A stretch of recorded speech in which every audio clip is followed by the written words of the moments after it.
Hey guys, tonight's story starts with a bell that rings far too early, a second bell that rings even earlier, and a monk who may or may not be sleepwalking with intent. You don't remember falling asleep, but you wake up. Then you wake up again. The room is cold, the blanket's made of regret, and someone's already humming a hymn that sounds suspiciously like a threat. Your knees crack when you kneel, your breath fogs when you stand, and the only warmth comes from a candle that judges you. This is the rhythm now. Sleep, rise, pray, blink, repeat. But before you get too cozy, take a second to gently tap that new hype button YouTube just added. It really does help little guys like me push through the algorithm. And take a second to like the video and subscribe, but only if you genuinely enjoy this strange little corner of quiet storytelling. And drop a comment with where you're listening from and what time it is for you. It's strangely comforting to know who else is drifting off with us around the world. Now get comfortable, let the day melt away, and we'll drift back together into the quiet corners of the past. You wake with a noise that doesn't belong in dreams. A bell, small and sharp, like someone flicking the inside of your skull with purpose. The room is dark, not the soft, comforting dark of pre-dawn laziness, but the kind that feels structured, a dark made of stone, and rules, and expectation. Cold presses against your nose first, then your toes. Your blanket has betrayed you in its sleep, and slid halfway across the cot, exposing your legs to the kind of air that makes you wonder if sins can freeze off. Someone is humming. Not quite singing, not quite awake. It sounds like reverence being smothered with a pillow. You sit up. Your joints respond with suspicion. The straw-stuffed mattress wheezes under you like it too had plans to sleep longer. Across the narrow cell, the candle is still burning, barely. Its wick curls, like it's trying to escape itself. The light dances against the wall, catching the curve of a basin, the edge of a wooden shelf, the silhouette of a robe hung up in defeat. You don't remember falling asleep, but clearly you've done something wrong, because now you're expected to wake up again. The bell rings a second time, louder, closer, followed by soft footsteps and the distinct sound of someone clearing their throat in judgment. A face appears in your doorway, backlit by gloom, eyes half-lidded but still somehow disappointed. Brother Anselm, or possibly Brother Giles. It's hard to tell them apart when they're scowling. He says nothing, but the silence is heavy and delivers the message just fine. You're late, or early, or both. You nod, because nodding implies understanding, and understanding gets you left alone. The stone floor bites at your feet the moment you step down. You hiss through your teeth and instantly feel judged by the Virgin Mary carved above the doorframe. She looks just amused enough to make you wonder if she was the one who invented the two-shift sleep in the first place. Your robe is where you left it, folded neatly under your pillow to keep it warm. It is not warm. It is the exact temperature of ancient disappointment. You pull it over your head, arms flailing briefly like a monk possessed. The sleeves are still damp from where you tried to dry them too close to the fire last evening. They smell faintly of smoke and boiled turnips, which, coincidentally, was dinner. In the hallway, more candles flicker, carried by monks in various states of consciousness. Some walk with purpose, others shuffle like ghosts who regret their unfinished business was prayer. One of them bumps into you without noticing. His candle leaves a smear of wax on your sleeve that somehow feels permanent. You fall into step behind someone muttering Latin under his breath, like he's afraid it might run away. The sound of slippered feet on stone fills the immense corridor, interspersed with coughs, sniffles, and a single loud yawn that echoes like heresy. The chapel door creaks open ahead, protesting its role in this absurd drama. The air inside is colder than the hallway, which feels like an achievement. Candles line the walls, more symbolic than helpful. The benches creak as bodies settle into them, some kneeling, some collapsing, with what can only be described as spiritual resignation. You take your place, Third row from the front, 2 seats from the pillar that always leaks when it rains. Someone beside you sneezes violently and whispers, "Forgive me," into the silence. The hymn begins. It is slow, tuneless, and familiar in the way sore muscles are familiar. You open your mouth to join in, only to realize you've begun on the wrong verse, in the wrong key, and possibly the wrong religion. No one notices, or they do and choose mercy. Time passes oddly here. The night stretches. The prayer folds into silence, then rises again, like bread, dough, with opinions. Your eyelids flutter once, twice, and for a moment you think you see Brother Theobald nodding off mid-genuflection. He recovers by claiming it was a bow of extra piety. No one challenges him. You file the move away for later. Eventually, the bell rings again, signaling the end, or an end, one of many. The monks stand slowly, bones popping like firewood, and file back out. You rise with them, legs tingling, mouth dry, thoughts thick. The candlelight flickers over stone saints who watch without blinking, possibly jealous of your chance to sleep again. Back in your cell, the candle has guttered out. You fumble with the flint, give up halfway, and crawl under the blanket which has not, in your absence, become any more generous. You curl on your side, clutching the edge like a relic, and try to ignore the way your toes still haven't forgiven you. You are tired in the marrow, not just from waking, but from the knowledge that you will wake again. This is only the first. Sleep. There is more to come. More bells, more whispers, more hymns that hover in the dark, like bats with rosaries. You close your eyes. You wait. The hallway feels longer at night. Maybe it's the candlelight bending corners, or maybe your sense of time and space has started to peel away like old plaster. But every step echoes louder than it should. You follow the shadows ahead of you, robed shapes that glide rather than walk. Silent, except for the occasional shuffle of feet or a muffled cough from someone who still hasn't kicked the seasonal penance known as winter throat. The air smells like old wax and something faintly herbal, possibly incense, possibly mildew, possibly Brother Thomas's attempt at tea from earlier. You round the corner and there it is, the chapel. Small, plain, cold, and entirely unimpressed with your presence. The door is already open, creaking gently, as if offering one last chance to flee. No one does. Fleeing is not on the schedule. You enter. Stone walls rise around you like they have opinions.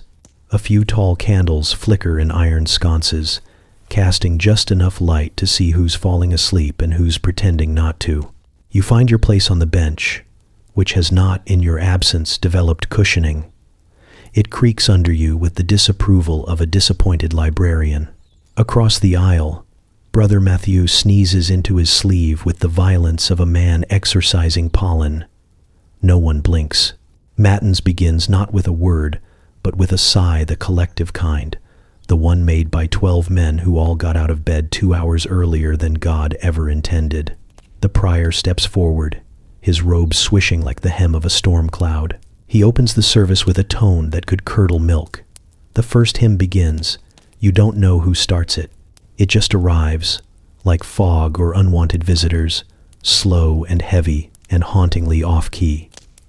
You try to join in, miss your note entirely, and lip-sync through the rest like a heretic at a choir. Audition. The Latin comes next. You've memorized most of it by now. It lives somewhere behind your teeth, ready to tumble out like loose buttons. It is not spoken so much as murmured soft, breathy syllables that ripple across the chapel like someone whispering to a bowl of soup. The words themselves don't mean much anymore. They mean everything. They mean you're still here, still doing this, still halfway awake, and mostly obedient. Your knees begin to ache during the third psalm. It's the kind of ache that starts polite and slowly escalates into a vendetta. You shift your weight. The bench shifts back. Brother Alric beside you mutters a word that probably isn't in Scripture. He tries to cover it with a cough. No one is fooled. You try to focus. The rhythm helps. Chant, bow, kneel, mutter, Stand. Cross yourself. Pretend you understand the reading. Sit again. Someone drops their rosary. The clatter sounds louder than thunder and holier than bells. Heads twitch, but no one turns. To look would be to acknowledge. To acknowledge would be to admit you're awake enough to care, and that would be dangerous. Halfway through the responsory, you realize your candle is leaning dangerously close to Brother Simon's robe. You nudge it. It leans harder. You blow softly, hoping divine intervention arrives in the form of a well-timed breeze. It does not. You shift the holder just enough to avoid arson and just enough to earn a glare from Simon, who has never forgiven you for that time you sat in his spot during Compline. You didn't know it was his spot. There are no assigned seats. There are only invisible rules and visible consequences.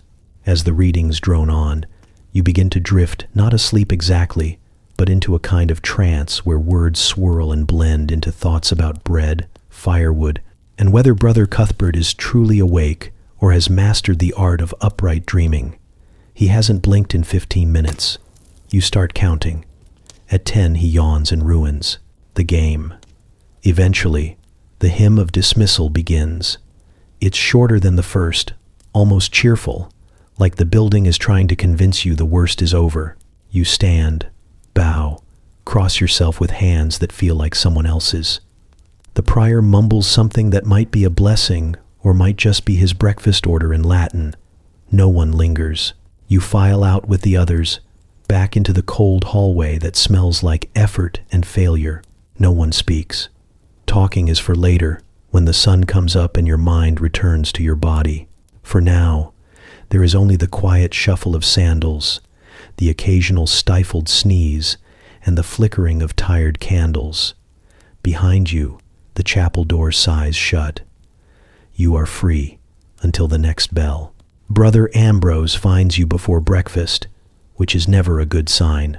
He appears without footsteps, like guilt or taxes, emerging from the shadows near the cloister fountain, where you're trying to stretch your spine back into alignment after the sacred plank of wood they call a bed.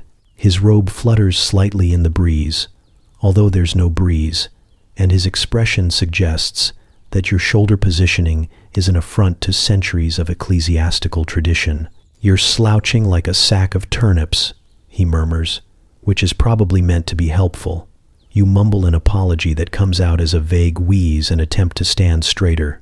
This only prompts him to circle you once, like a crow deciding whether you're food or something that offended its nest. His eyes squint with the sharpness of someone who has memorized not just the rule of street, Benedict, but the punctuation. Back straight, knees soft, chin down, but not like you're ashamed. Unless you are. Are you ashamed? You're not sure what of, but it feels like the answer should be yes. He nods with a grim sort of satisfaction, as if he too doesn't understand what just happened, but appreciates that you played along. Then he begins walking, and you follow because you're not entirely sure what happens to monks who don't follow Brother Ambrose when summoned, but you're fairly certain it involves calligraphy and disappointment.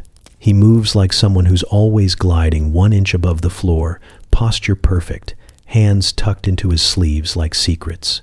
Other monks part slightly to let him pass, then quickly resume looking very interested in their sandals.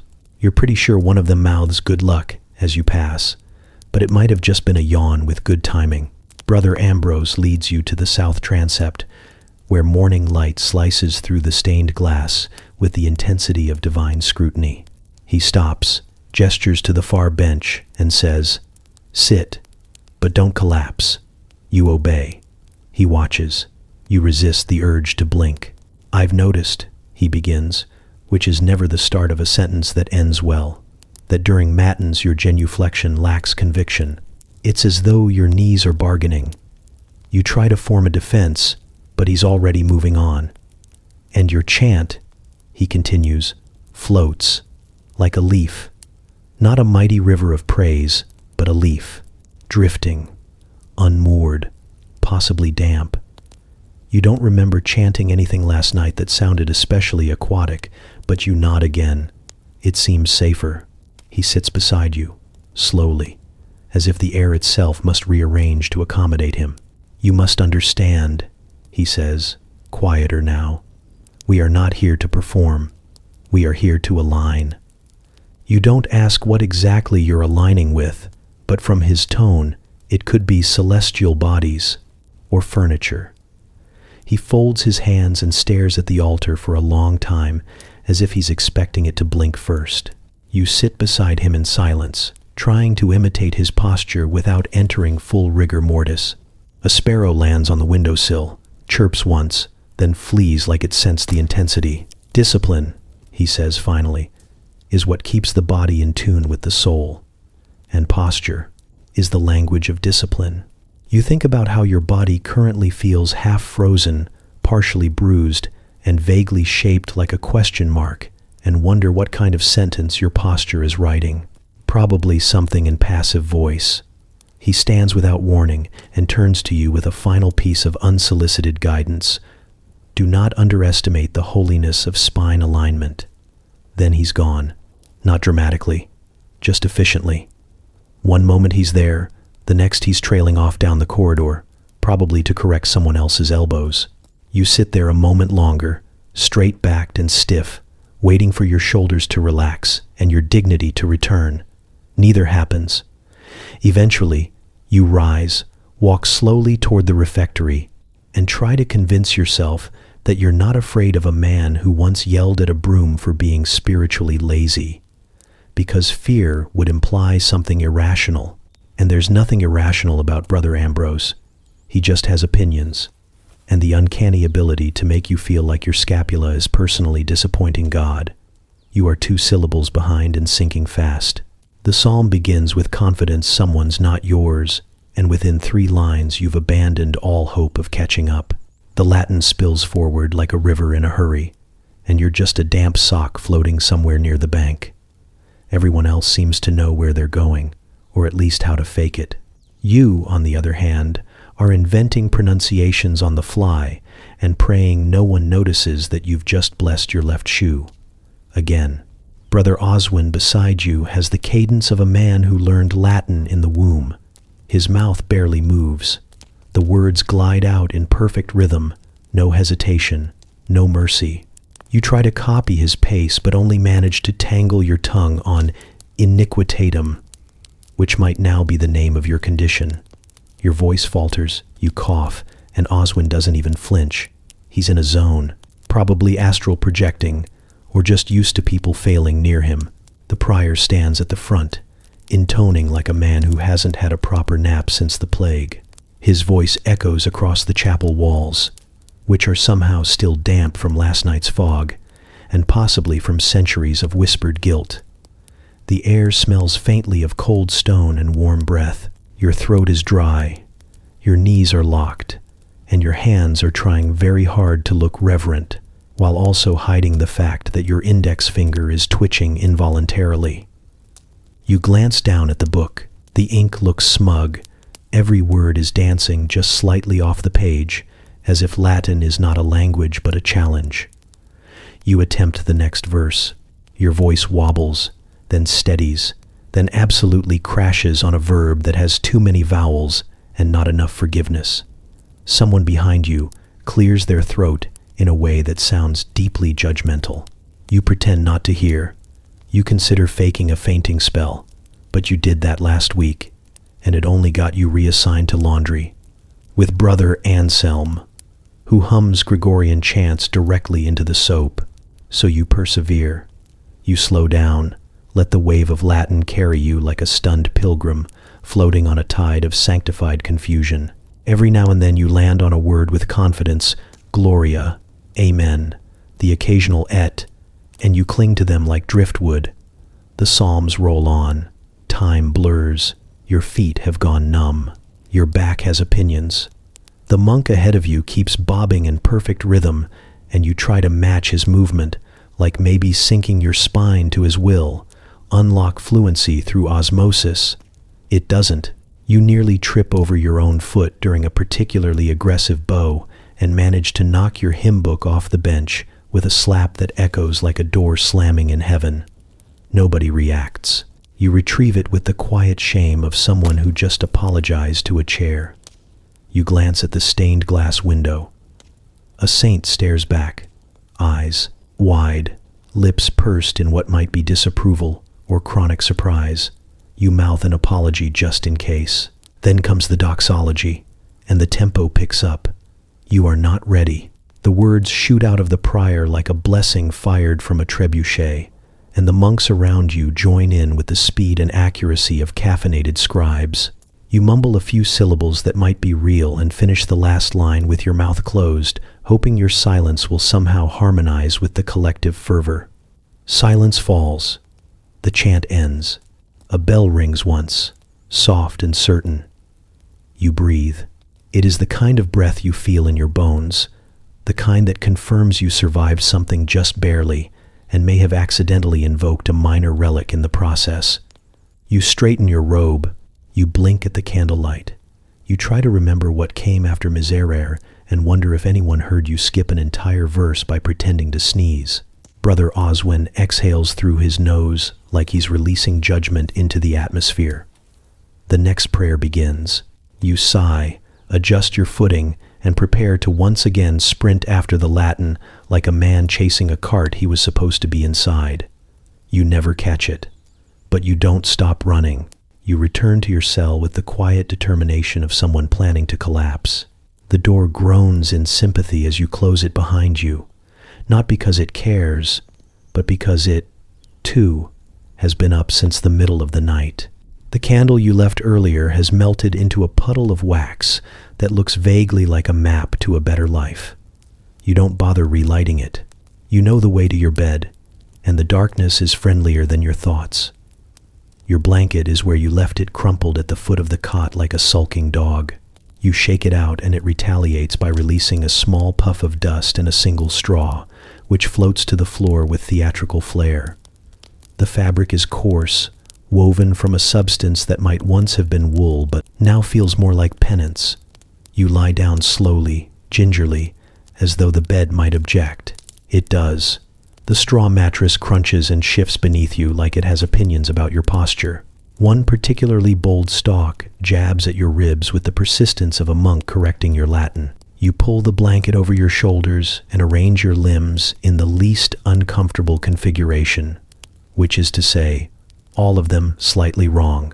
Your feet stick out at the end. You pull them in. The blanket rises up to expose your shoulders. You push it down. The cycle continues until you give up and accept that monastic sleep is less about comfort and more about the moral character built by mild suffering. You close your eyes. The silence is heavy and almost reverent, broken only by the occasional hoot of an owl outside and the subtle rustle of your blanket conspiring against you. Slowly, your mind begins to unravel from the tight coil of chants, bells, and Brother Ambrose's unsolicited posture critiques. Thoughts drift like lazy clouds, warm bread, sunlight, the shape of a turnip that looked like St. Jerome. And just as your muscles begin to sink into the mattress with a sigh of surrender, it happens. The bell. Again. It rings with the soft malice of a cat knocking something off a shelf. You freeze, unsure whether you imagined it. But no, there it is again. Clearer this time, a low, insistent tone that worms its way into your eardrum and flicks your soul. Your eyes open. The ceiling stares back, unmoved by your suffering. You wait for a third ring, because you've learned there's always a third. And when it comes, it brings with it the sound of shuffling feet in the corridor, muffled coughing, and the unmistakable sigh of Brother Benedict, who has not known joy since 1326. You sit up. The blanket clings to you out of spite, dragging itself halfway to the floor. You peel it off like a damp towel and place your feet back onto the cold, unfeeling stone. The room hasn't warmed in your absence. If anything, it seems colder, like it resents your brief attempt at rest. You fumble for your robe, which has shifted itself into a pile resembling a wounded bird. The hem is still damp from where it brushed the edge of the wash basin earlier. You put it on anyway. Modesty beats comfort, apparently. especially when you're part of an order where the walls have ears and the ears report to Ambrose. You step into the corridor, eyes half closed, limbs sluggish. The flickering torchlight plays tricks on the edges of your vision. Everyone around you looks like ghosts in training. No one speaks. You pass Brother Oswin, who nods without enthusiasm. Brother Theobald scratches his head and keeps walking like he's just realized he left his body behind. You fall into the quiet procession, moving back toward the chapel like a group of well-intentioned zombies. You don't even know what hour it is anymore. You've stopped counting. Time here isn't marked by clocks, but by bells and the distance between blinks. You walk not because you're awake, but because stopping would make it worse. Still, a tiny part of you buried deep under the layers of obligation and incense wishes for just 5 more minutes. Just 5. You round the corner, the chapel doors loom ahead, and behind you, your blanket lies twisted on the cot, still warm from your body, still waiting, still smelling faintly of hay and despair. They're already awake when you pass them, robed figures half swallowed by shadow, hunched like punctuation marks in the margins of a story you don't fully understand. One stands by the eastern arch, slowly twirling an unlit candle between his fingers like it's telling him secrets. Another moves along the wall with the deliberate care of someone searching for a creak in the floorboards to scold. You wonder if they ever actually left the chapel, or if they simply faded into the architecture when the rest of you stumbled off to chase sleep. Brother Lucien is the first to make eye contact. He doesn't blink. His eyes are sharp in a way that suggests he hasn't slept since the last crusade. He nods once, not in greeting but in solemn recognition, like he's just remembered which prophecy you belong to. You nod back because it feels rude not to. He continues past you without a word, clutching a half-burned taper and whispering something to it like it might respond. You've heard them called the Night Watchers, but no one says it with certainty. It's the kind of title that feels like it assigned itself. They aren't appointed, and no bell calls them. They just persist. While the rest of the monastery wheezes through second sleep, these few drift through corridors and corners, eyes open, hands folded behind backs, or clasped in silent judgment of crooked candle holders. You once saw Brother Gerard straighten the same pew 3 times in 1 hour. When asked why, he only muttered, "It leaned wrong." No one questions their habits anymore. Some say they've transcended sleep. Others suspect they've simply lost track of time. You suspect they know something you don't. You try not to look too lost as you enter the chapel again. A few of them are already there, hovering near the altar, adjusting things that didn't need adjusting. Brother Ewald is arranging a set of prayer books like he's preparing a tiny silent dinner party. He sees you, tilts his head slightly, and then returns to aligning the spines with surgical precision. You're suddenly aware that your own book is probably somewhere it shouldn't be, tilted, off-center, possibly cursed. You find a place on the bench and pretend you're meant to be there. The chapel is mostly silent, except for the faint scrape of sandals on stone and the occasional cough that sounds more like a commentary. You glance to your left. Brother Aurelius is sitting perfectly still in the shadows, staring at the flame of a single candle like it's explaining the nature of suffering to him in detail. He's been here since before you arrived. He might have been here since before the building had walls. A door creaks open in the back. A gust of night air slips in, bringing with it the smell of damp wood and wet stone. One of the watchers sighs not out of exhaustion, but disappointment. You're not sure if it's directed at the weather or at you, possibly both. You try to close your eyes, just for a moment. A breath, a blink, a mental reset. But you can feel it. A gaze, persistent, heavy. You open them again. Brother Lucien, back in his corner, is still watching you. He doesn't move. He doesn't need to. There's something about the night that makes everything louder. The ticking of candle drips, the shifting of robes, the low hum of thoughts that refuse to stay quiet. You wonder what the watchers are thinking as they pace and murmur and adjust reality one taper at a time. Are they praying, counting, listening for divine static? Or are they simply awake because the silence has become more comfortable than sleep? One of them begins humming.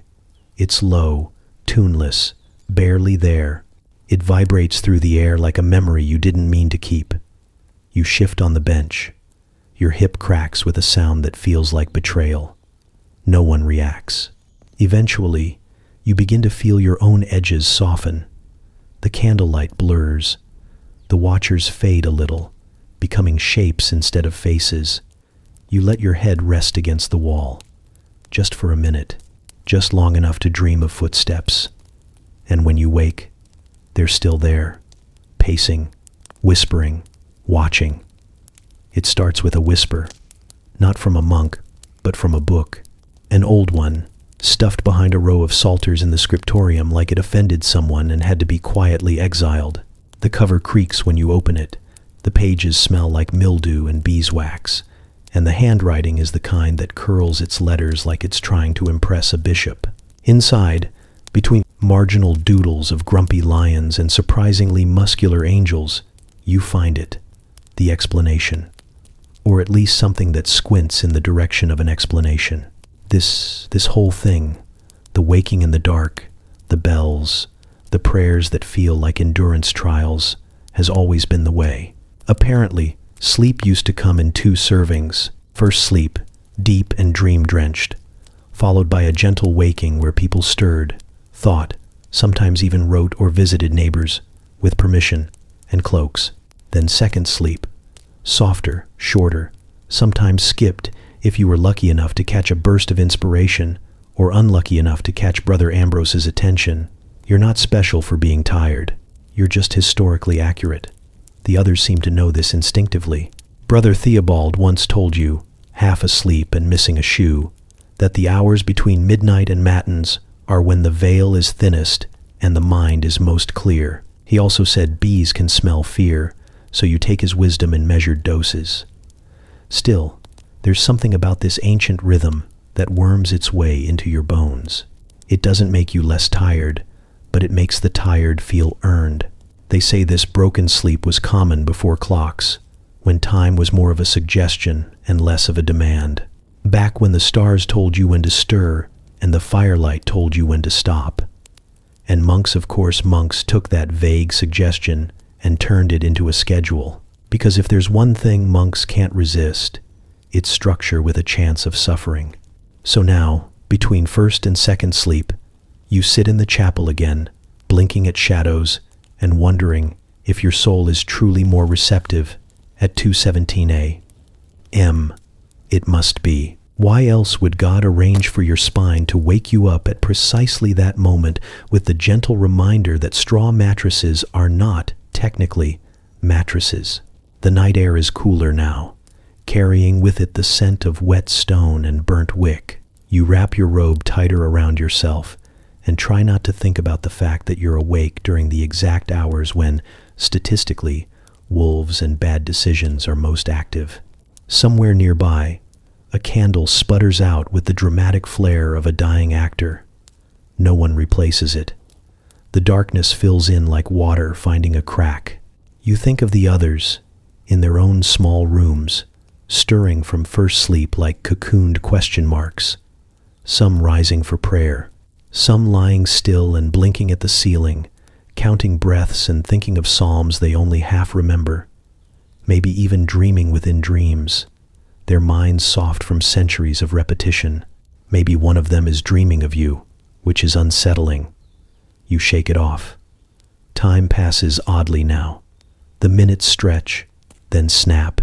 You close your eyes for what feels like an instant and reopen them to find the candle has melted halfway down. A few monks shift in their seats. One clears his throat with the solemn gravity of a man about to chant. But instead, silence returns. It always does. Silence is the only thing louder than prayer here.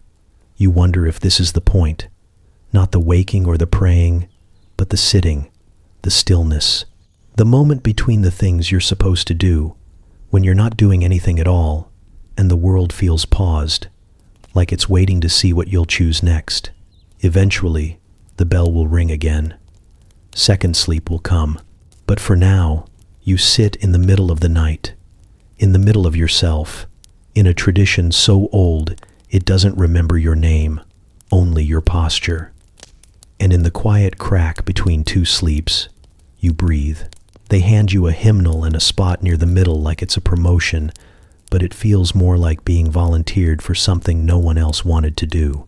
The pages are soft from centuries of fingers that also didn't know what they were doing. You try to hold it with reverence, but it keeps flopping open to the wrong psalm like it's got opinions. The ink smudges slightly where a previous reader, possibly weeping, once pressed their forehead into the margin. The choir is already assembled. They don't look at you when you join, which you think is meant to be kind, but somehow feels like being ignored by statues.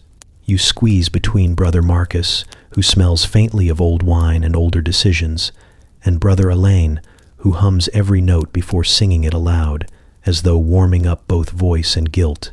The prior raises his hand. The air thickens. Everyone inhales. Then it begins.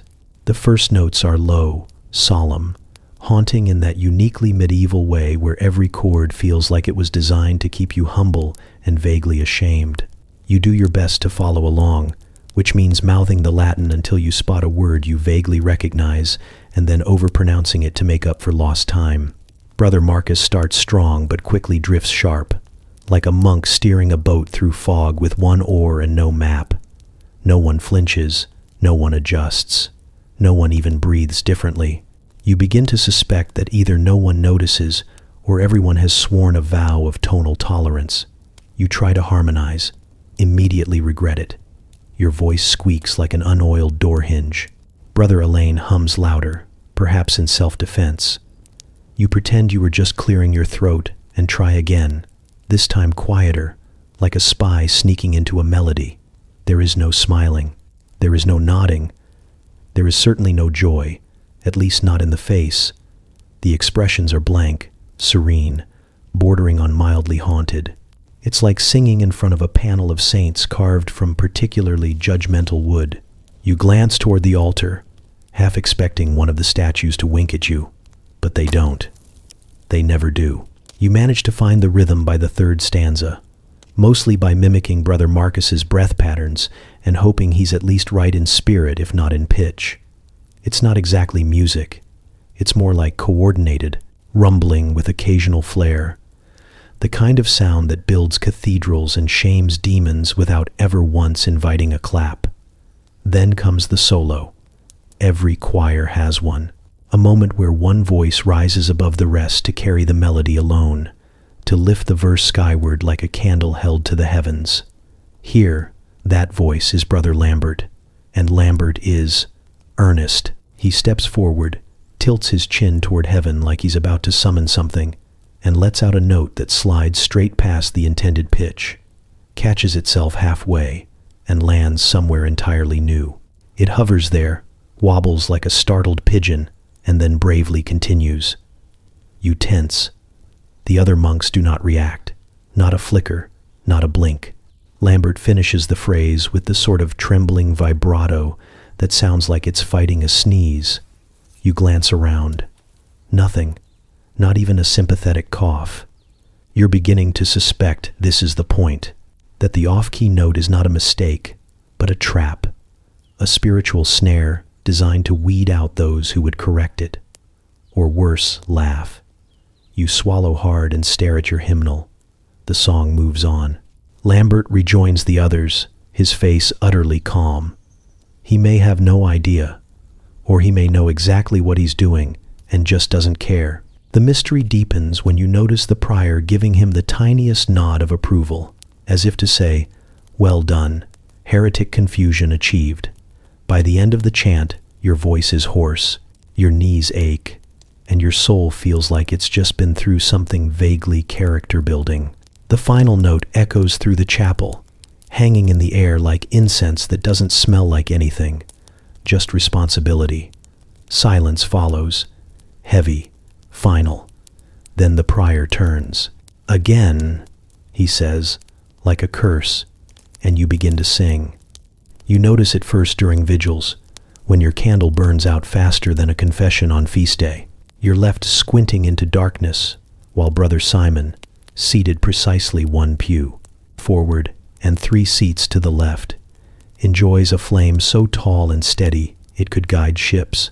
His candle doesn't flicker, it purrs. You catch yourself staring at it more than the Psalter. It's not jealousy exactly.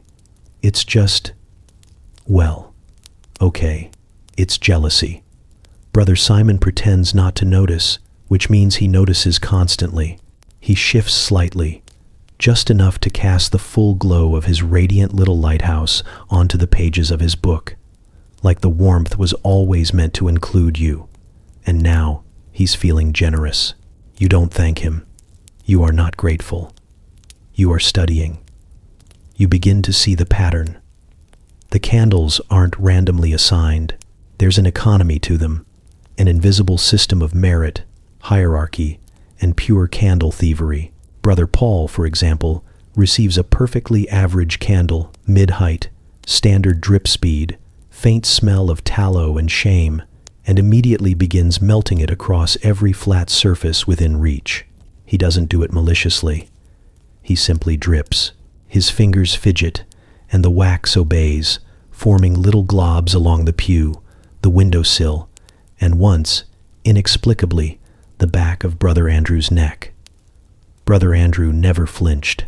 Either he didn't notice, or he has achieved a level of detachment you can only aspire to on your most caffeinated days, which is to say, never. There are rules, but no one has written them down. You learn them the way children learn to lie, by watching the adults do it and quietly practicing when no one is looking. Candles are distributed at louds, chosen from a communal crate filled with stubs, misshapen rejects, and 1 or 2 blessed towers that smell faintly of honey and favoritism. The trick is to arrive early, earlier than you think is appropriate, earlier than God intended. Brother Simon is always there before you, standing with a look of mild indifference as he examines the box like a sommelier assessing a suspicious vintage. "Ah," he says one morning, plucking a pristine taper. "This one won't gutter." He says it to no one. He says it to you.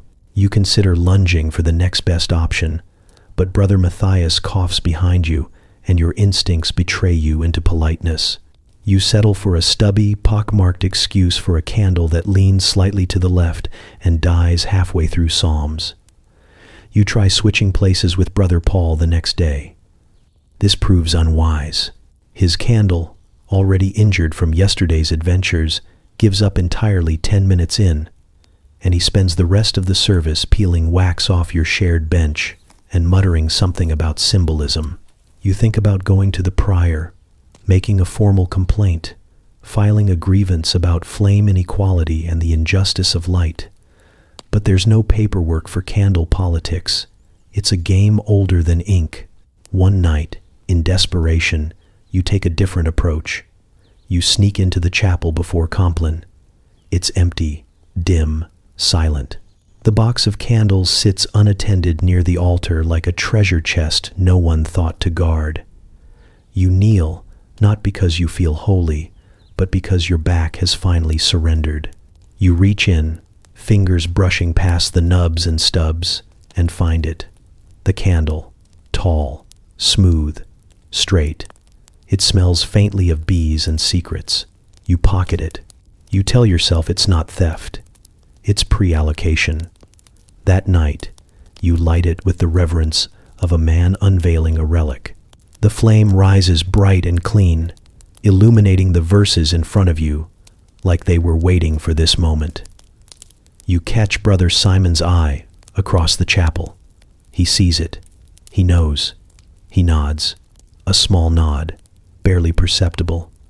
But you feel it, like a handshake, like a pact. You are now part of the system.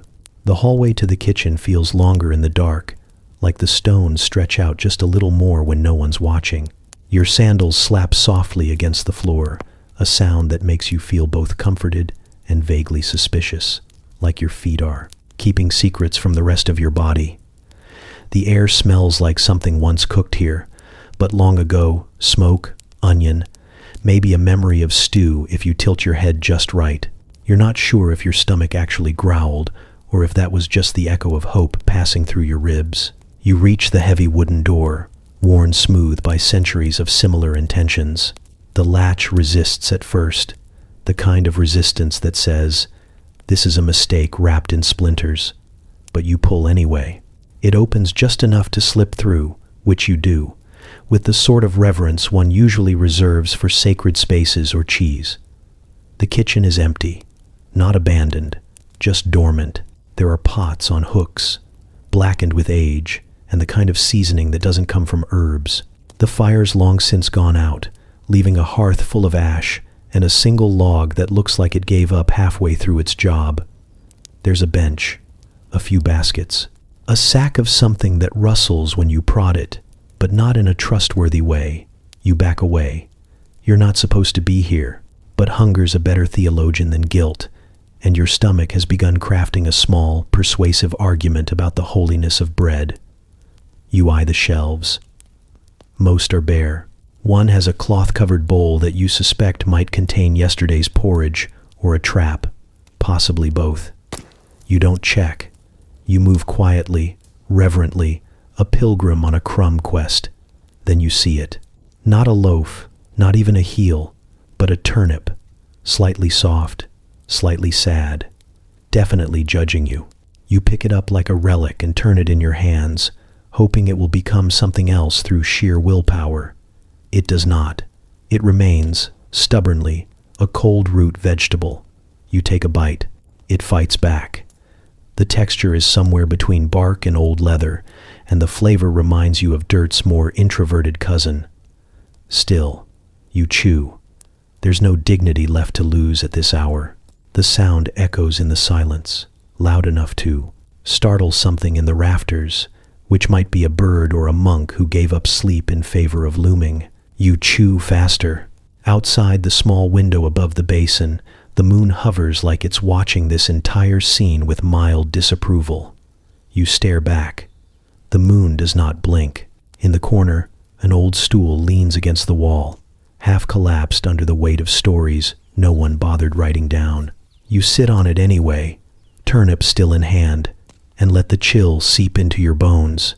It's not unpleasant, just permanent. The kind of cold that isn't trying to freeze you, it simply doesn't remember what warmth is anymore. Your second bite goes easier. Either you've adjusted, or the turnip's given up.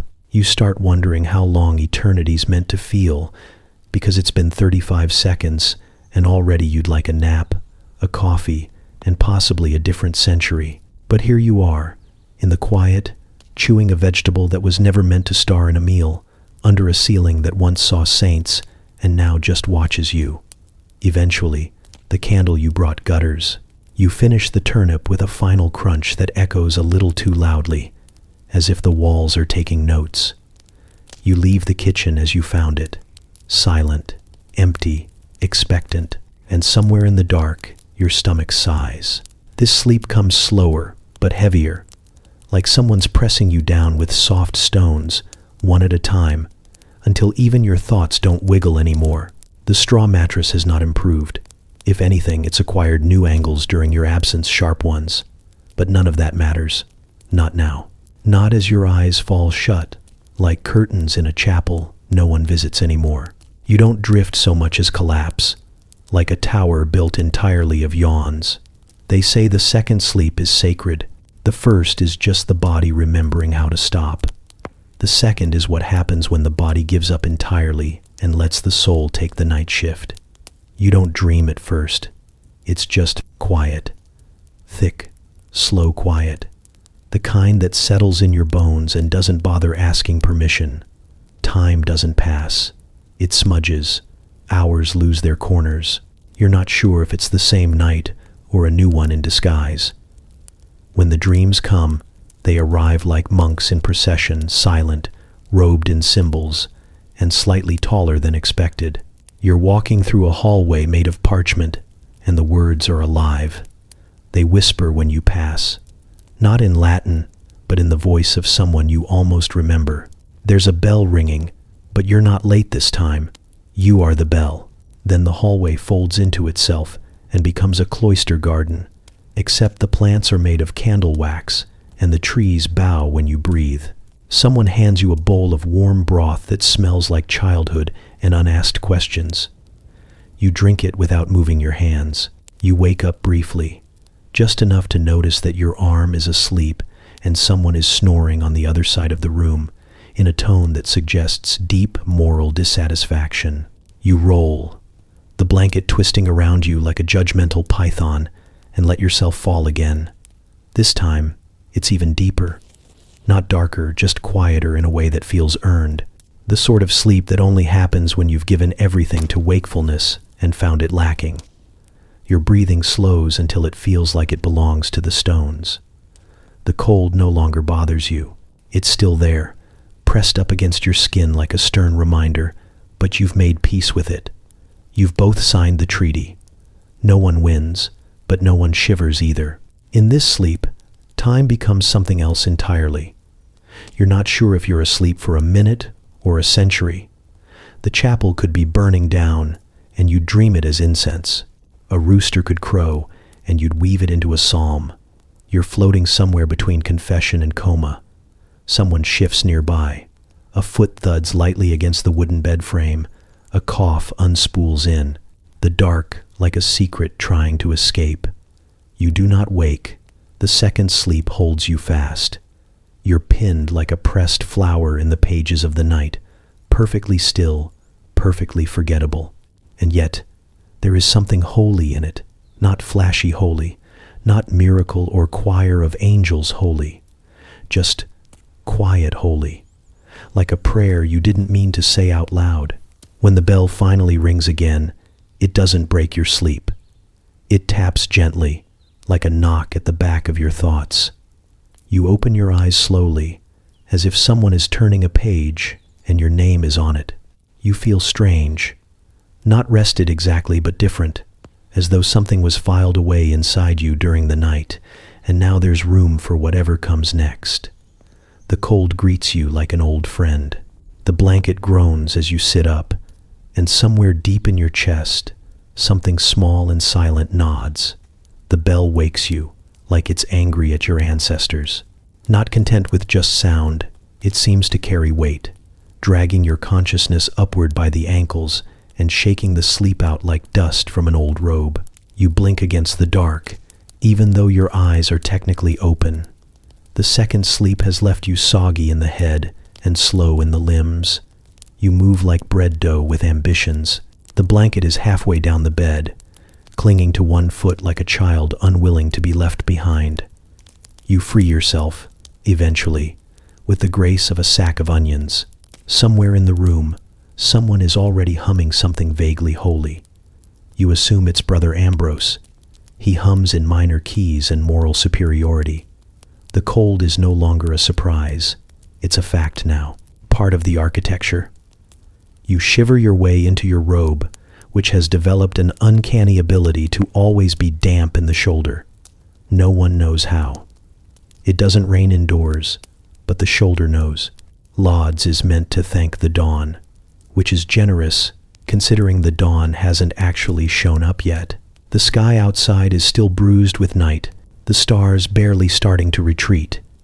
You walk down the corridor toward the chapel, candle in hand, eyes trying to decide if they're open yet or just pretending. The stones underfoot are colder than before. They feel judgmental. Brother Paul passes you in the hallway with the confidence of a man who believes God favors early risers. His candle is already lit and flickering dramatically. Yours, however, sputters as you attempt to light it from the wall torch. You try once, twice, and on the third attempt, something catches your sleeve. The flame dances up the fabric like it's been waiting all week for this moment. You panic in silence, flapping your arm like a very devout pigeon, slapping at it with your free hand while maintaining the kind of composure that says, "This is fine. This is all part of the ritual." Brother Matthias notices. He doesn't say anything, just gives you a nod that lands somewhere between sympathy and "we've all been there." You manage to smother the sleeve against the stone wall. It leaves a blackened smear and the faint smell of roasted linen. You continue to the chapel, only mildly smoking. Inside, the hymns have already begun. Everyone is standing, or at least pretending to.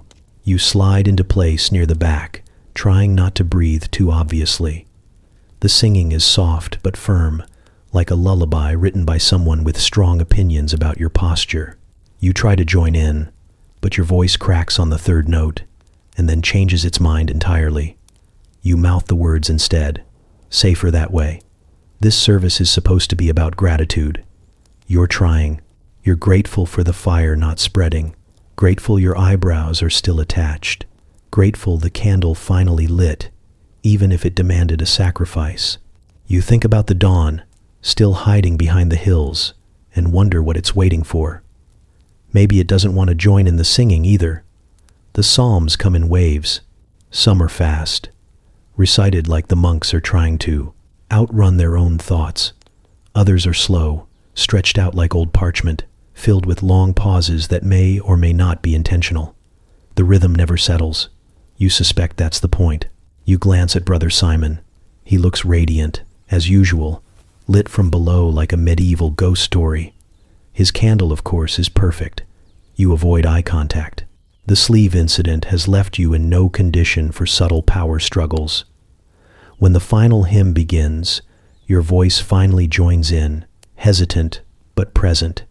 It's not beautiful. It's not even on key, but it's there, scraping through the cold with the others, offering thanks for a day that hasn't happened yet. Outside, the sky begins to soften. Somewhere beneath the frost and fatigue, you feel it thin, flickering, but real. Something like hope. Brother Edric is a mystery wrapped in a habit that smells faintly of lavender and indifference, while the rest of you trudge through the dark, like weary moths, to a flame that never quite warms. Edric somehow manages to look vaguely refreshed.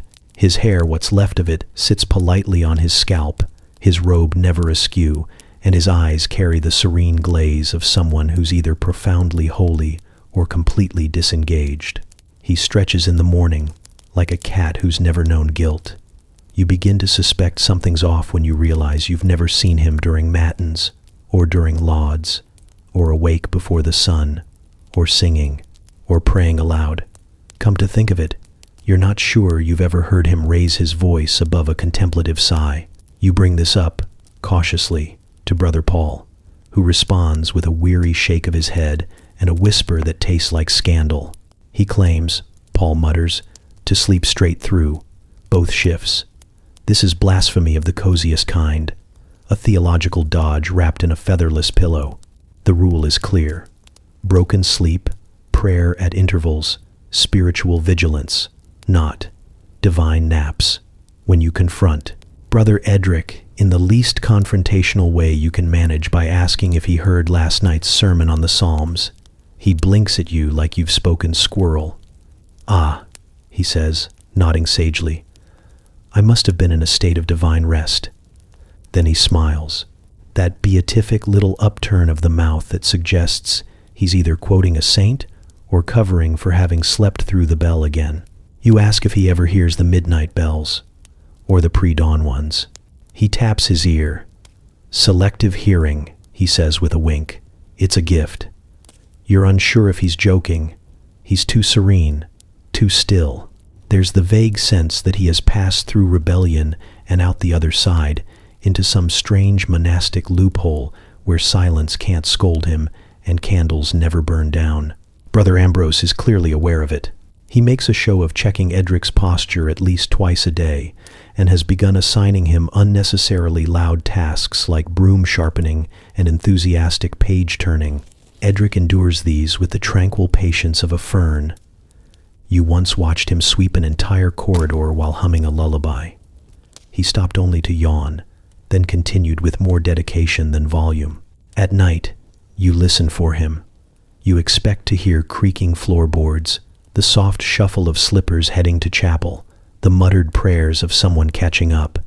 But instead, you hear nothing, just the slow, even rhythm of a man thoroughly asleep and completely unbothered. You once catch him mid-nap in the scriptorium. Not an accidental nap either. A full, arms crossed, feet up, eyes closed kind of nap, on purpose, next to a half-copied manuscript and an untouched quill. When you make a small, curious noise, half greeting, half judgment, he peeks one eye open and says, "Rest is also a form of devotion, brother." You don't have a good response to that.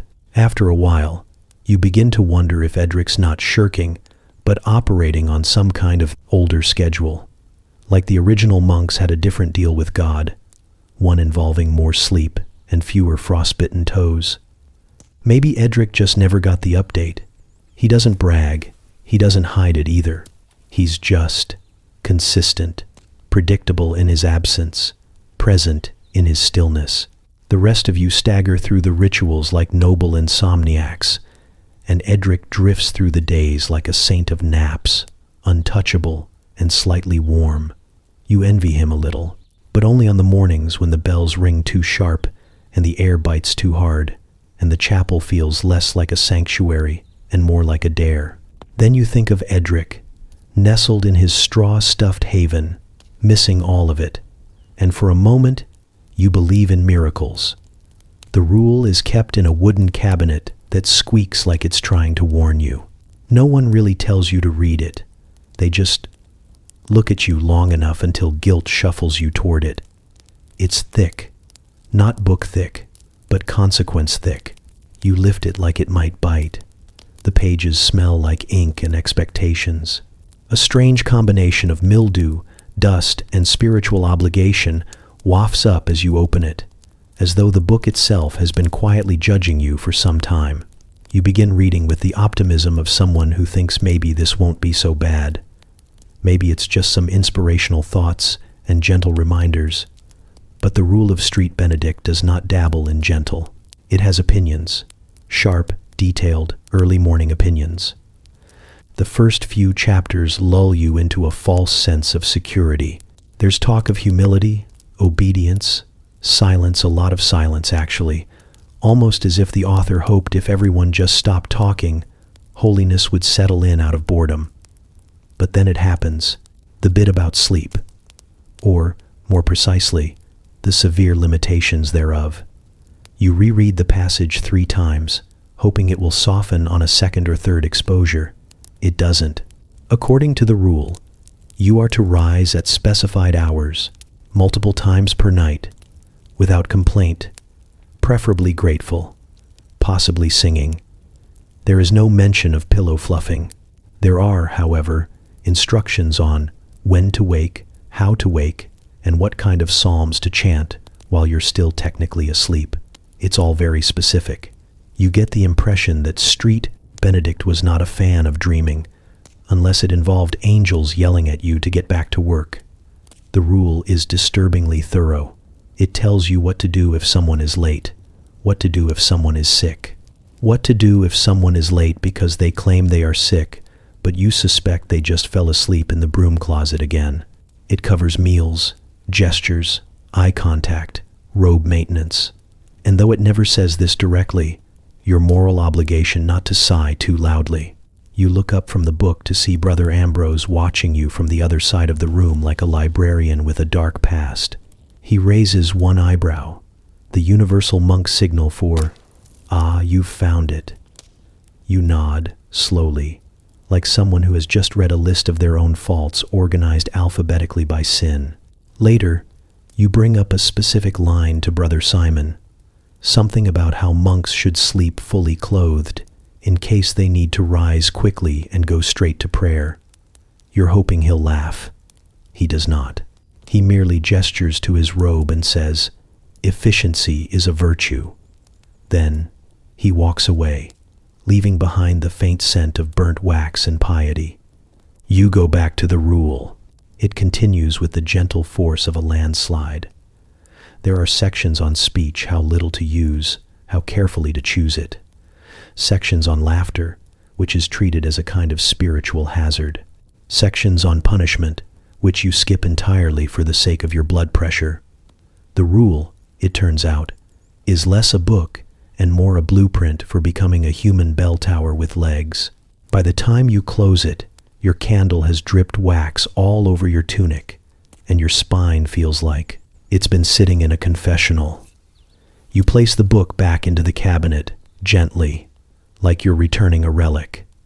It thunks into place and stares back at you, victorious. As you walk away, you can feel it following you. Not physically, of course, but in the way you suddenly question every nap, every murmur, every moment of comfort that might now be classified as spiritual negligence. You begin to wonder if Benedict wrote the rule because he couldn't sleep either, and decided no one else should get to enjoy it in peace. And yet, in some strange way, it makes sense. It holds the chaos at bay. It wraps the days and nights in structure, however exhausting. It makes sure that even at 2:37 a.m., when the world is quiet and you are not, you know exactly what you're supposed to be doing. Chanting psalms, half asleep, in complete obedience, and probably with wax on your sleeve. You first hear the story during supper, which is a generous word for the event that involves thin soup, thicker silence, and someone reading aloud while everyone else pretends they don't miss salt. The reader tonight is Brother Matthias, who has the voice of a man narrating his own slow descent into righteous boredom. He drones on about discipline and vigilance until, somewhere between the carrots and the bread that's more memory than food, he shifts tone. And let us not forget, he says, pausing for effect, like a man who knows he has a crowd of reluctant listeners. The lesson of Brother Odo. Several heads tilt slightly, like cows sensing a change in the weather. Brother Odo, Matthias continues, was once a novice like some of you. Young, earnest, fond of naps, too fond. One night, he slept through Vespers. You hear the gentle rustle of habits as everyone tries not to look directly at you. When he awoke, the Lord had visited justice upon him, Matthias says, with relish. He found his bed full of beetles. There's a small pause, as if to let the image settle in. Then the reader resumes as though nothing unusual just happened, as though filling a novice's sleeping area with hard-shelled divine retribution is a perfectly normal piece of monastic folklore. You stare down at your bowl. Your bed is not known for its comfort. It's known for its straw, which shifts like it has plans. It crunches ominously at night, as if auditioning for the role of haunted flooring. The blanket is more of a suggestion than a covering, and you've long suspected it's made from the leftover regrets of wool. And now you're expected to wonder if it's also beetle adjacent. Later that evening, Brother Simon leans over during cleanup and says, very softly, "They say Odo screamed like a kettle when he found them." You thank him for this information by blinking once and refusing to engage further. The story haunts you, not because of the bugs, though they're certainly not ideal, but because of the shame that comes with missing a prayer. You've been close. You've woken seconds before the bell, heart hammering like a thief in your chest, and stumbled into the chapel just in time to look technically present. But the idea of not waking up at all, of being so deeply asleep that the Lord must send a wriggling punishment to your mattress, that's another level of accountability. You wonder about Odo. Was he really lazy or just exhausted? Did he sleep through the bells, the footsteps, the door opening and closing 100 times? Or did he simply stop caring? Was he lying there, eyes shut, thinking, just 5 more minutes, only to be answered by six-legged judgment? The beetles, presumably, didn't show up all at once. They must have crept in slowly, one by one, until the bed became a writhing sermon. That kind of justice isn't swift. It's incremental. It makes a point. You try to shake it off, but that night, as you lie down, the straw rustles in a suspiciously conspiratorial way. You check your blanket 3 times and your pillow twice. It smells faintly of hay and caution. You pull it over your head anyway and promise yourself that you'll never miss Vespers, no matter how tired, no matter how many nights are cut in half and served cold in candlelight. Sleep comes, but it's not peaceful. You dream of little legs and stern voices, of Brother Odo, wide-eyed in the dark, lifting his blanket to find an audience. You dream of bells that ring in your bones and prayers that start without you. And in the quiet, just before your second sleep takes hold, you whisper to the shadows, "I'm awake, I swear, just in case anyone or anything is listening." There's no bell this time, no voice calling you from the depths of straw and scratchy linen. Just the hush, a thick, shapeless quiet that slips between things and waits for you to notice. You wake up without reason, without urgency, but with the vague sense that time has forgotten you. Everyone else is still, the kind of still that belongs to statues or very obedient ghosts. You step out of bed, or more accurately, out of a nest someone once insisted was furniture, and find your sandals by sheer muscle memory. The hallway to the chapel doesn't creak. That's the strangest part. It should groan with the weight of your hesitation, but it stays silent, like it's holding its breath to see what you'll do. The chapel door isn't locked, just heavy with the opinions of 1,000 prayers. You open it slowly, and the candlelight inside greets you like an old friend who's recently taken a vow of silence. You sit, not in your usual place, not where Brother Ambrose can correct your posture or Brother Simon can judge your cough. Just down. The stone is cool beneath you, and you can feel it leaching the warmth from your knees, which is oddly comforting. At least the cold is honest.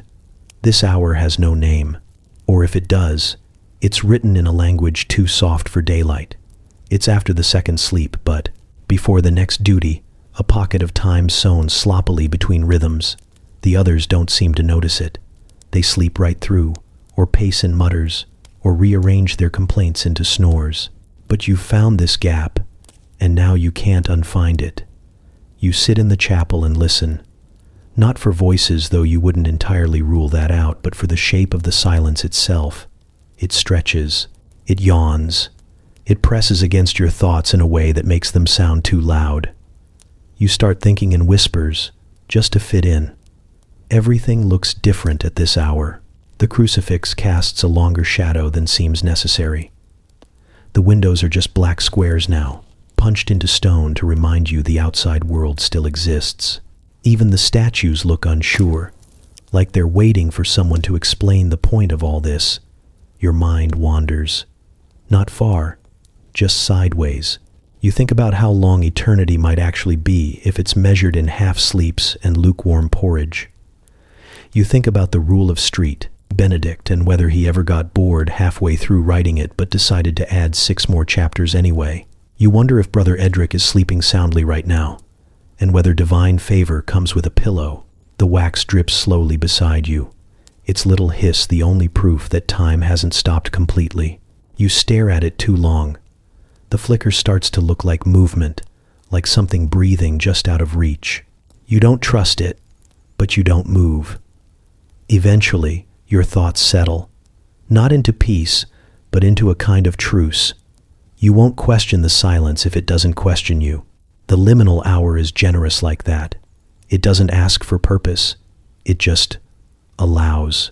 There's no task here, no bell, no hymn, no Brother Ambrose tapping your spine like it owes him something. Just space. And in that space, the thoughts you've been avoiding begin to whisper again. Maybe this is the point. Not the rituals or the rules or the Beatles or the posture or the songs sung too early and too flat. But this, sitting in a place built to echo, alone, awake, with nothing but the slow unraveling of your own noise. The candle winks at you once before dying, and you don't feel alone, just momentarily misplaced in a world that's mostly asleep. You stay until the floor starts to bite. Then you stand, quietly, like the hour itself might shatter if you breathe too hard, and you slip back to your cell, carrying the silence with you, like a folded note you're not sure how to read. You find him hunched near the east cloister, nose practically pressed to the cold stone, lips moving like he's trading secrets with a pile of damp bricks. Brother Cadwallon. No one calls him that, of course. They call him the listener, or, if they're feeling braver, Wallcad. He doesn't seem to mind. You suspect he wears the nickname like a second hood. The first time you catch him mid-conversation, you try not to interrupt. It feels rude, like barging into a confessional where only one side gets to whisper. You clear your throat anyway, soft and apologetic, and he raises a single finger without turning, as if to say, "Not now." The basilica wall is telling me about the drought of 63. You start seeing him everywhere after that. Not often, but always in corners. He sidesteps schedules the way you sidestep Brother Ambrose. And while most monks pace with purpose, or at least the convincing illusion of it, Cadwallon moves like he's following invisible chalk lines only he can see. No one reprimands him, which is strange, considering Brother Paul once got 5 days of dish duty for humming during psalms. But Wallcad, he's either too harmless or too holy, possibly both, possibly neither. One evening, while most of the monastery is asleep or pretending to be, you find yourself in the hallway outside the scriptorium, rubbing a knot in your back that might be structural now. And there he is again, whispering into the wide curve where the arch meets the pillar. You ask what the wall said. He doesn't even blink. "It told me your kidneys are dry." That's a very specific hallucination. You blink back and wonder what exactly he sees when he looks at stone. Is it color? Movement? Does the grain of the mortar twist into letters when the moonlight hits just right? Or does he simply enjoy the act of being unheard? The next morning, there's a pitcher of water beside your cot. No note, no explanation, just cool, clear confirmation that either he's right or someone has been eavesdropping on your digestive system. You drink it, and you start to wonder what else the walls know. You try it once. Alone, in the dark. You wait until after Compline, when the corridors are empty and the night has stopped pretending to be temporary. You kneel by the southern transept wall, one of the older ones, worn smooth by centuries of elbows and wandering hands, and press your ear to it. Nothing at first, just the familiar chill and the faint, wet smell of moss thinking about taking over. Then, maybe something. A groan, a breath, a sound that might be the stone's way of sighing in disappointment. You whisper something. Not a prayer, not a question. Just a soft admission that you don't entirely know what you're doing. And the wall, in its timeless dignity, stays silent, which is probably fair. But the next day, your candle burns a little longer than usual. Your sandals are slightly warmer, and someone leaves a small fig by your bowl at supper. You start connecting dots that probably shouldn't exist, and find yourself looking at walls with the same cautious curiosity you used to reserve for unreadable Latin. One afternoon, Brother Cadwallon walks past you with a smile that doesn't seem directed at anyone in particular. He pats the wall gently, like it's done a good job of behaving today. Then, without breaking stride, he says, "Don't worry, they're warming up to you." You don't ask who they are. You just nod, like you're in on the joke, because maybe you are. Maybe this whole monastery hums quietly to itself when no one's listening. Maybe the stones remember every hymn ever mumbled at 3 a.m. Maybe solitude isn't empty after all. It's just too full to speak clearly. That night, as you walk the corridor back to your cell, you run your fingers along the wall, not looking for answers, just acknowledging company. And for a moment, it feels like someone squeezes back. The air is thick with wax and unsaid things. Midnight is when the monastery softens, just slightly, like bread crust left too long beside soup. You're meant to be meditating, or contemplating, or some other activity that means sitting still and looking mysterious. But instead, you find yourself wedged between Brother Toma and a column with too much personality, blinking against the candlelight and trying not to fall asleep with your eyes open. Brother Toma breaks first.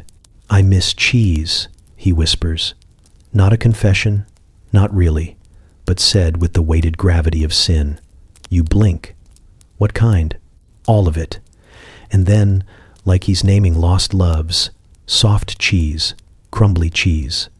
One time I dreamed of a wheel so big I had to bless it twice. You nod solemnly, because what else is there to do? The flame flickers like it disapproves. You both stare at it as if it might absolve him. It does not. Another monk, Brother Alban, leans in from the shadows like he's been crouching there for hours, waiting for an opening. I once mistook a boot for the Virgin Mary. There's a beat of silence in which no one dares to ask for context.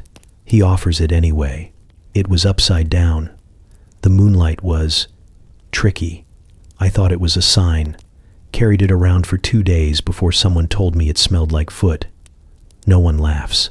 Not because it isn't funny, but because at midnight, laughter feels too loud. So you just nod again. Like that sort of thing happens all the time. Brother Cadwallon naturally speaks next. You didn't even notice him arrive.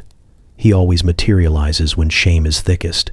The walls say, we're all fools. But that's all right. God made plenty of room for fools. It's the clever ones he worries about. You wonder if that's in the rule somewhere. You suspect not, but no one challenges him. Not even Brother Ambrose, who is presently staring into the flame like he's trying to exorcise it. Then someone you don't see who admits, quietly, that they once faked a cramp to avoid. Vigils. The air shifts like a collective gasp has just happened entirely in the lungs. Brother Simon clutches his candle like it might faint. But vigils are sacred. So is the circulation in my leg, the voice replies. Someone else mutters that they sometimes pretend to pray longer so they can stay in the warm chapel. Someone else says they think the rooster is possessed, which you've suspected for days. One by one, monks start confessing not sins, but little cracks in the holy armor. A stolen moment of warmth, a dream about bacon. The time Brother Matthias dozed off mid-psalm and woke up reciting a shopping list that didn't exist. And strangely, it's comforting. Not the content. The monastery is apparently riddled with cheese-starved, boot-blessing, rooster-fearing holy men, but the honesty of it, the human softness that creeps in once the stars are high and the candles are low. You realize, maybe for the first time, that this life isn't built on perfection. It's built on repetition, intention, and the quiet kind of love that doesn't mind if you occasionally mistake footwear for divinity. At some point, someone starts humming. It's not a hymn. It's something older, maybe something made up, but it wraps around the confessions like a warm cloak. Brother Toma leans in again. I still think about cheese, though. You pat his shoulder. Me too, you say. And in that moment, you're not a novice or a failure or a bundle of aching knees and Latin missteps. You're just one of many candlelit voices flickering in the dark, confessing softly to the walls. You try to pray. You really do. Hands folded, head bowed, expression shaped into what you assume is monastic sincerity, but which probably looks more like indigestion. The chapel is quiet, still, humming with the kind of silence that feels like it's watching you. And then without warning, without mercy, it begins. Who? One long, slow syllable from just outside the chapel window, followed, inevitably, by another. Hoo-hoo. You freeze. The others don't flinch. Either they're spiritually bulletproof, or they've made their peace with the owls. Maybe both. You try to refocus, to get back to Psalm something or other, the one about smiting or mercy or both, but the owl is having none of it. It hoots again, louder this time, like it knows. Brother Ambrose, 2 rows ahead, does not look back, but you can feel his disapproval radiating through the wooden pew. His posture is so straight it might actually be structural. He's not praying so much as negotiating directly with the divine. Meanwhile, you are stuck in the spiritual equivalent of a staring contest with a bird. You try to ignore it. You try harder than you've ever tried at anything. You stare at your hands, at the candle, at the suspiciously cracked fresco above the altar that may or may not include a depiction of a medieval vegetable. But the hooting continues, rhythmic, strategic, absolutely on purpose. And you know it's personal. The owl waits for the precise moment when you open your mouth to chant, then hoots just as your voice wavers into the first note. It is, frankly, impeccable comedic timing. Brother Ambrose turns slightly, just enough to imply that if you were holier, the owl would have stopped by now. You are, in that moment, 90% sure the owl is working with him.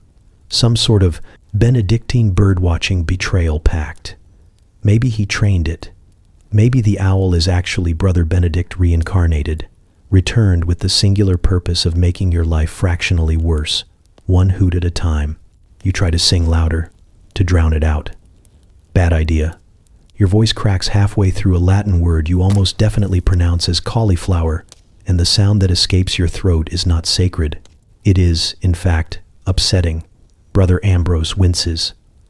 A wince so subtle it could have been a draft, but no. You saw it. You feel it. That microscopic shudder of judgment hits harder than any lecture. The owl, sensing victory, hoots again. It sounds smug. After the service, you slip outside, determined to catch your feathered nemesis in the act. You glance around the trees, candlelight flickering at your back, the cold creeping up through your sandals in that special medieval way that makes you question every decision that led to this point. There, perched on a crooked branch, like the world's fluffiest saboteur, sits the owl. It swivels its head and stares at you. No blink, no apology. Who? You squint. You did that on purpose. The owl blinks once, slowly, like it's waiting for you to get to the point. Somewhere behind you, Brother Ambrose clears his throat. You turn instinctively, but when you look back, the owl is gone, vanished into the shadows like some feathered agent of chaos, leaving behind only silence and the faint impression that it's probably telling its friends.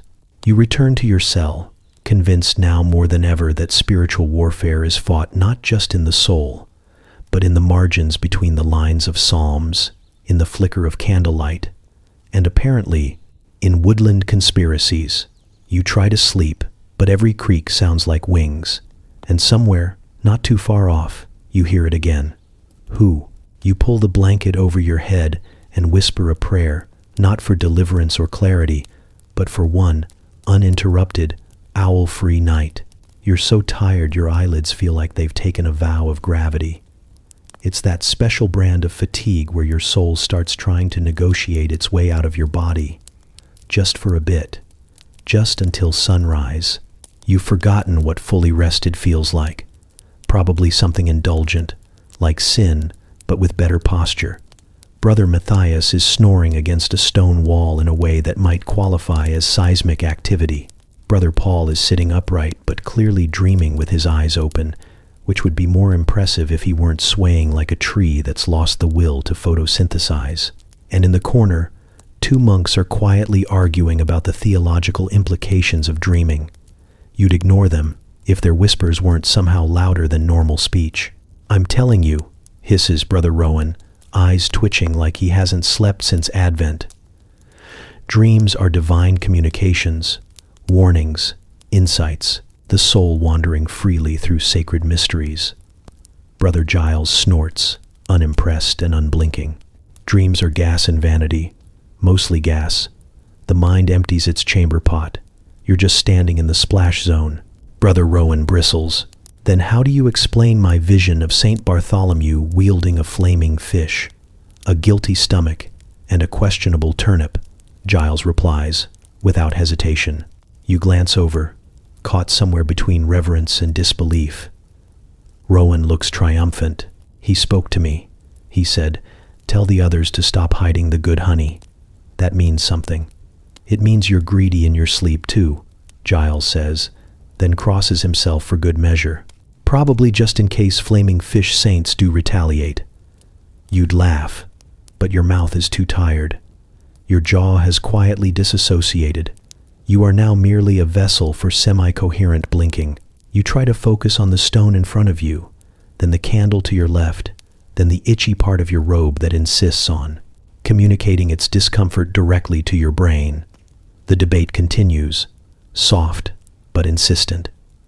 Rowan now claims that dreams are a training ground for virtue, that he once resisted temptation in a dream by politely declining to kiss a goat dressed as a duchess. Giles retorts that the presence of the goat is precisely the reason dreams cannot be trusted. You're starting to see both sides.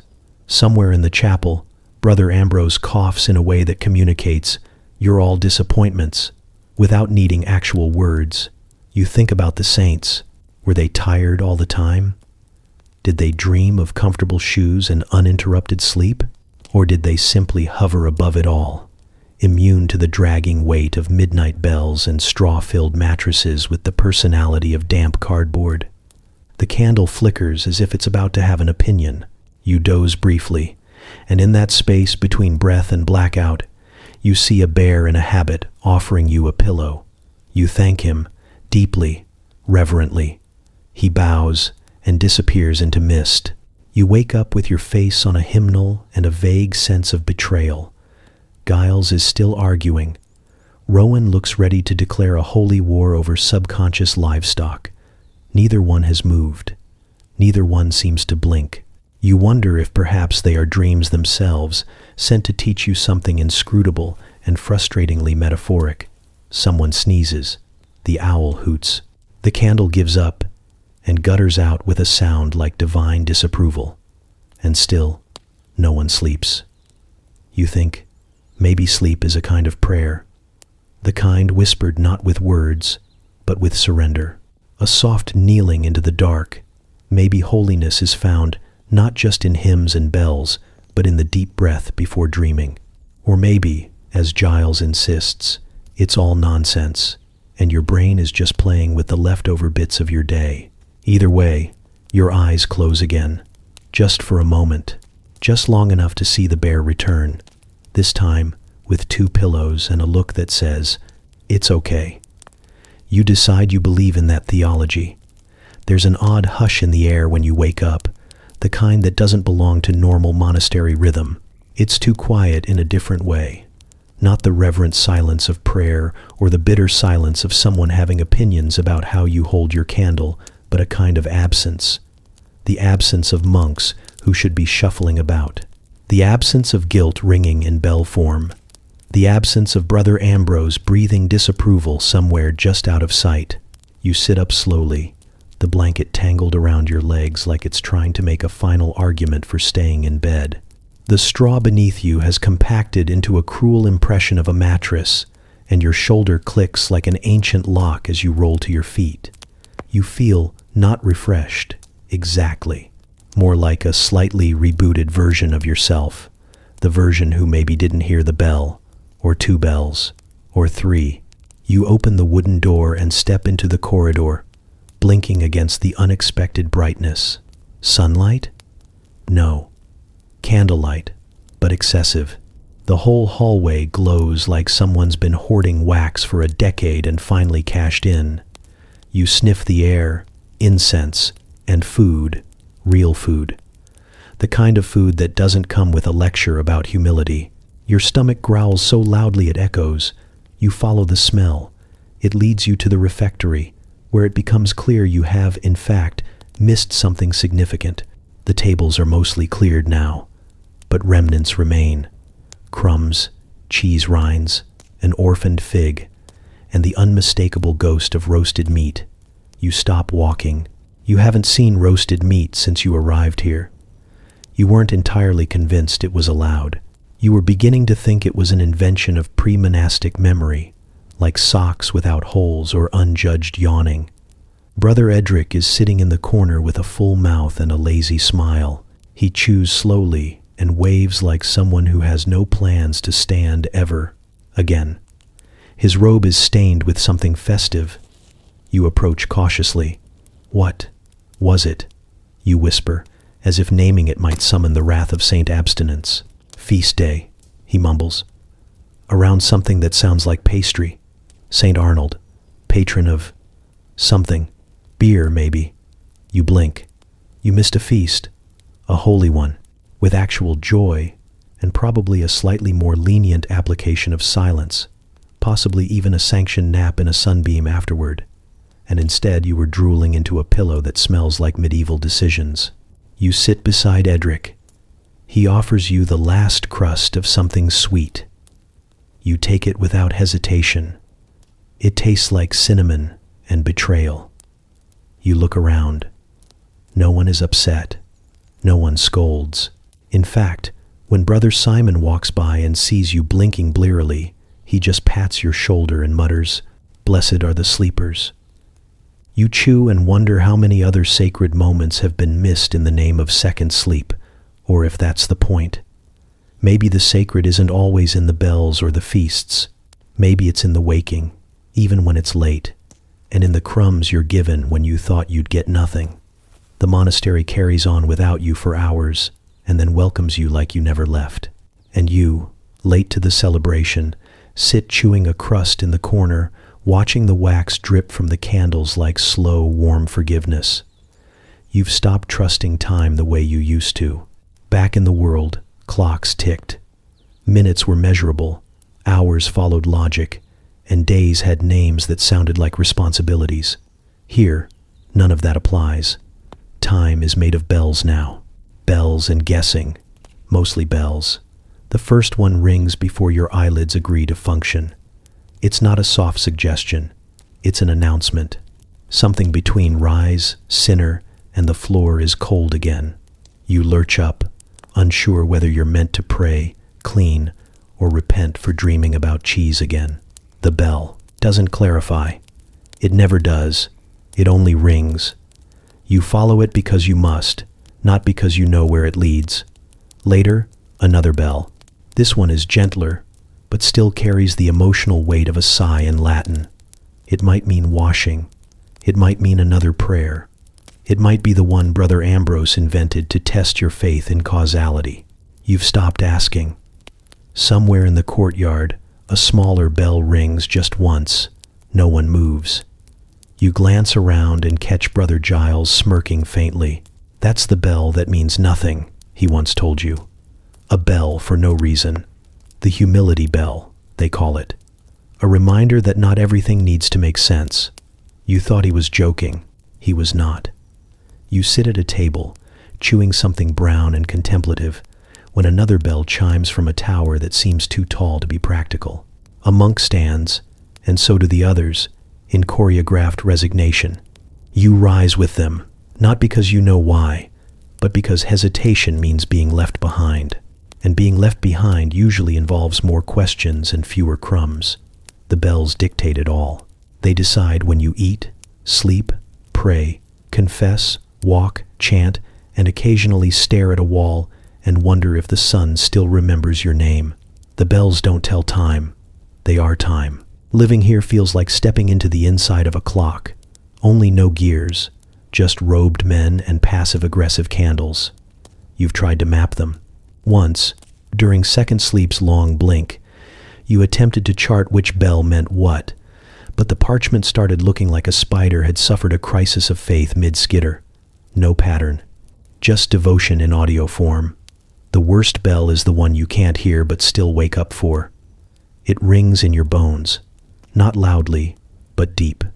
The marrow bell. It doesn't even exist, according to Brother Simon, but he's also the one who once anointed a goat by accident and pretended it was part of a festival. You trust him slightly less than you trust the bread. But the truth is, over time, you start to feel it before you hear it. The bells become your pulse. You begin to move before they call. You begin to stop thinking in minutes or hours and start thinking in candles burned, pages turned, feet shuffled. One bell sounds for repentance. You stand, even though you're not sure what you've done today. Doesn't matter. The monastery assumes you've sinned simply by existing this long. Another bell follows closely, almost overlapping. That's the one for silence. You don't know why it needs a bell, but it does. It's the most ironic of them all. A noisy reminder not to be noisy.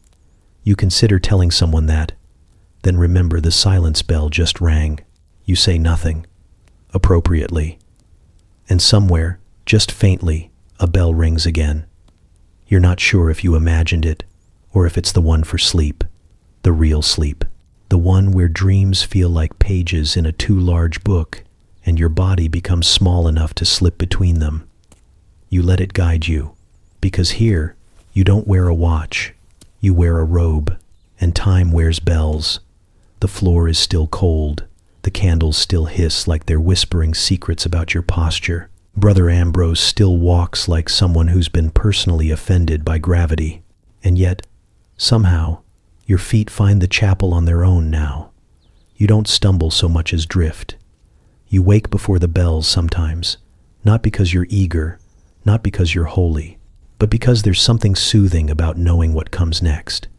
Even if what comes next is muttered Latin and knees that sound like unbuttered toast, you've started noticing things. The exact way the early light leaks through the high-stained glass, hitting the dust like it's proud of it. The soft shuffle of Brother Paul's sandals dragging just a little on the left. The way the quiet here isn't empty, it's full. Like the silence isn't an absence, but a presence that lets everything else hum a little louder. The discomfort never fully leaves. It shifts, evolves.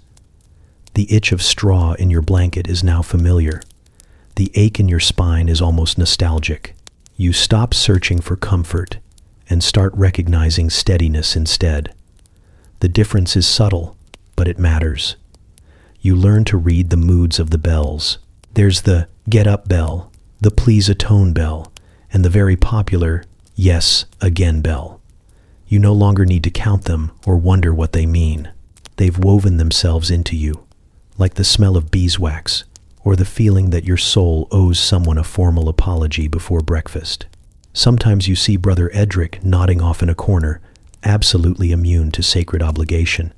You envy him less than you used to. He's become a fixture, like the crooked beam in the ceiling, or the chicken that occasionally trespasses in the cloister. You've stopped wishing for his peace and started building your own, shaky and lopsided as it may be. Even Brother Simon has started sharing his better candles. Not generously, of course, but once or twice, he's passed you one without commentary, and that counts as emotional intimacy in this place. You catch yourself humming the psalms outside of service. At first, it's by accident, like how someone might mutter a spell after a bad dream, but then it becomes deliberate, quiet. A note here, a half-remembered verse there. Not because you believe every word, but because they carry the shape of something patient, something that waits. One morning, you watch a novice arrive. Same bleary eyes, same disbelief that this is life now. You help him find his place in the chapel.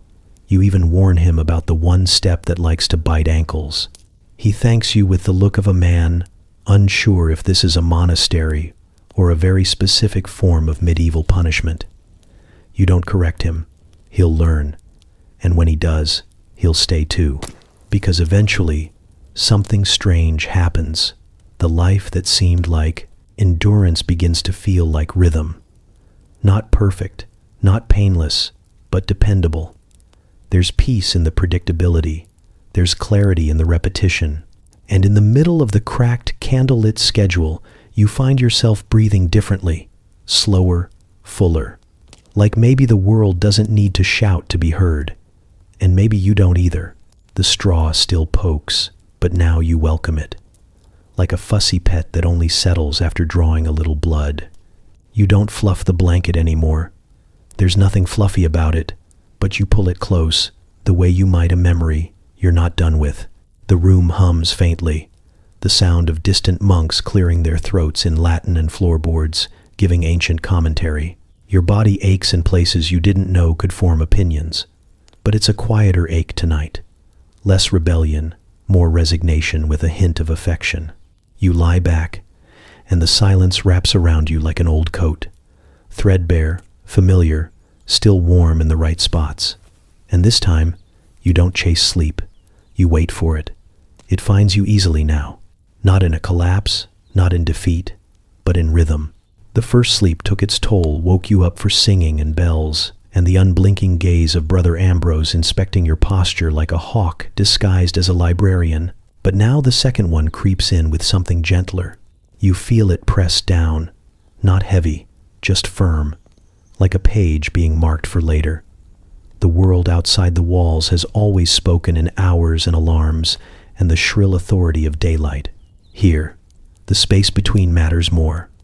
The pause, the in-between, the stretch of quiet where no one expects you to be anything but still. The candle next to you gutters low, throwing odd shadows across the ceiling. One looks like a dog. One might be the Virgin Mary or possibly a teapot. Your mind drifts without guilt. You think about the rooster that hates you, about Brother Edric and his baffling immunity to bells, about the turnip you named Gerald that still haunts your digestion. And then, something deeper, a slow breath, the kind that fills all the way down, like it's borrowing space from your bones. You didn't know you'd been breathing shallow until now. You didn't know sleep could feel like a sacred hush instead of a necessity. You think you hear someone whisper outside the door, but it's just the stone shifting, settling back into its 1,000-year position. Even the building rests differently now, less like it's holding you captive, more like it's exhaling too. There is no bell. Not yet. You half expect one. There's always one, eventually, and it always finds you at your worst. Half dreaming, mid-snore, candle wax crusted to your sleeve like a badge of failed piety. But tonight, the bell hesitates. Or maybe you've moved beyond its reach for a while. You turn onto your side, careful not to disturb the arrangement of straw that has, somehow, learned to tolerate your existence. The air is cold, but not sharp. It wraps around you like a hymn half remembered. This sleep isn't about escape. It's not about recovering from the first or preparing for the next. It just is, whole, still, briefly holy. You feel the edges of your thoughts blur, not in panic, not in confusion, but like ink softening into parchment. There's a peace here, a kind you've never earned, but it welcomes you anyway. No ceremony, no grand revelation, just the knowledge that, for a while, nothing is required. And maybe that's the lesson, that some sacred things arrive in silence, without bells, without warning, and they stay as long as you let them.